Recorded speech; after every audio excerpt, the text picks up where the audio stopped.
It's been a while since we've done a video like this, so I'm really excited because recently we've been focusing on the election, the electorate, and those kinds of things. But as Kamala did run on Medicare for All in 2020, I do think it's somewhat relevant to dismantle the lies about universal healthcare we commonly hear. So I have a PragerU video locked and loaded, and we're going to destroy it point for point using the most commonly referenced talking point of, what about Canada? Canada has a universal government-run healthcare system. This means that Canadians have fewer options for treatment and wait longer for medical care than people in other advanced countries. Instead of paying each time to see their doctor, all Canadians pay high taxes to fund the whole system. Okay, so just to start, it should be a surprise to no one that they're already being wildly disingenuous, leaving out much needed context, and this is why this is the first kind of example that MAGA goes to when talking about this, because they feel like it gives them the most grounds to argue, but again, it leaves a lot of context to be desired. Canada and poorer countries as well, but Canada especially and uniquely with its close proximity to us, has the problem of America poaching its doctors, where they can get the education and the training in Canada where it's much more affordable, and then move to America where the privatized system and wealthier economy allows them to be paid more. So we're stealing doctors effectively from their healthcare system. This contributes to less doctors being in Canada, thus slightly longer wait times, but it isn't a problem that America would have. There would be no one to compete with us in that manner. And if you look at all the countries with universal healthcare, you see far better outcomes than in America almost across the board. Germany, France, and Australia all have higher percents of their population able to see their providers same day. Australia and Sweden has less difficulty getting a specialized test, MRIs, these kinds of things. France and Germany has less wait time for non-emergency surgeries and for specialist appointments like seeing a neuro, seeing the cardiologist, these kinds of things. And Canada is the only country with universal healthcare where the wait times are longer than America. They're only 5% longer, so it's not drastic, but it does show that the problem is unique to them and not universal healthcare itself. And while we spend trillions on healthcare and don't even insure everyone, the average cost per citizen in America is over $13,000 a year. Canada's is almost $5,000 less. And again, everybody is insured. Grandpa Henri died from stomach cancer.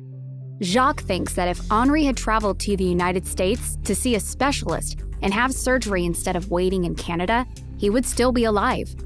He thinks America's privatized healthcare system is much better than Canada's universal one. But Alain disagrees. Yeah, no, if he went to America, he would have been head over heels in debt with little chance of ever climbing his way out of that mess in life, instead having to work like a slave to pay it off or pass it on to his children and family. And they have triage in America. I don't know where this talking point really comes from. The wait times that I showed in the last segment obviously are for non-emergency situations. If we're talking about immediate care, like emergency room care, the wait time in Canada is going to be under 30 minutes, under 10 minutes in most cases, which sure is like minutes longer than America, but it's not nearly to the extent that these people like to pretend. American healthcare is privatized, which means that in most cases, people and their employers pay for it, not the government. American healthcare is very expensive, but the quality of care is among the highest in the world.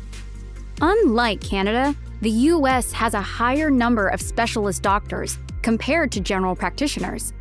It also has private clinics where people can pay for treatment and enough X-ray, ultrasound, and MRI scanners to go around. If we look at the top 10 most quality healthcare systems in the world from the Health Index, all the top 10 have a form of universal healthcare. On this list, Canada is 14, America is 67. We absolutely do not provide top quality care in most metrics. You can even look at poorer countries like Cuba, for instance, who we've sanctioned into poverty for 60 years. They have longer life expectancy than we do, lower infant mortality than we do, more people are insured, and they have better outcomes and live longer because of it. We have people literally in the wealthiest country in the world dying on the street because of lack of insurance, inability to get care, scared to send themselves into life-threatening debt for life-saving procedures. And hey, it's like, at least we make a couple extra $1 billion, right? Like, it gets us a little bit wealthier. And if you think of how insurance works, there are more options available for those in a universal healthcare system than a privatized one, where how insurance is funded is through pools, and private insurances, each of these private insurances have their small little pools pools that those who have that insurance are paying into. And you have to think, like, they're going to say, okay, well, we can spend around 70% of this pool on care because, that 30% they have to get their profit. They're privatized. Thus is why these paywalls exist, why, oh, well, up to $10,000 you're paying out of pocket, and then we'll help you these things, because they want to go through every method they can to keep as much of that money for themselves and not to spend it on your care. While on a universal health care, everybody is paying in according to their ability, and then you can take from that pot according to your needs. It widens the pool from these small little ones where you might only be in an insurance with 100,000 other people, so there's only going to be that much money. But if you're in an insurance pool with, 300 million somewhere, it's over that. I don't know the exact population off top. There's going to be a lot more services available to you, a lot more money available for you to use if needed. Free healthcare comes with hidden cost. In a healthcare system paid for by taxes, there's a limited number of doctors, hospitals, and high-tech machines.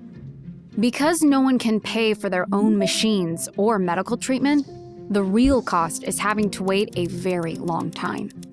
When someone needs a major operation like back surgery or has life-threatening stomach cancer like Grandpa Henri, waiting months for surgery means unbearable pain. Okay, hold on. This is also wildly disingenuous. First off, Canada only has 0.4 less hospital beds per 1,000 people than America. They're pretending that this is super drastic for what? Oh yeah, the talking point. And America is nowhere near the top of this list. And if you look, most of the countries that have universal health care. Kind of crazy. So this is just another false argument. And I went through the video and shown how writ large wait times are not longer in universal systems. The problem is not with the universal system in and of itself. It is a unique problem that we caused Canada. And now we're trying to say, aha, I can't socialize medicine because of it. But the problem that exists in Canada, again, would not exist in America. We don't have a country in close enough proximity that can even kind of compete with us economically. And that's why with other countries like Sweden, France, Norway, Germany, Australia, all these countries that aren't in a close proximity with economies that can compete with them, they beat us by every metric. This would be the same in America. And for emergency services still, even in Canada, these wait times and such are not a problem after all. So I just kind of wanted to step out the norm of just worrying about the electorate and talking about the candidates to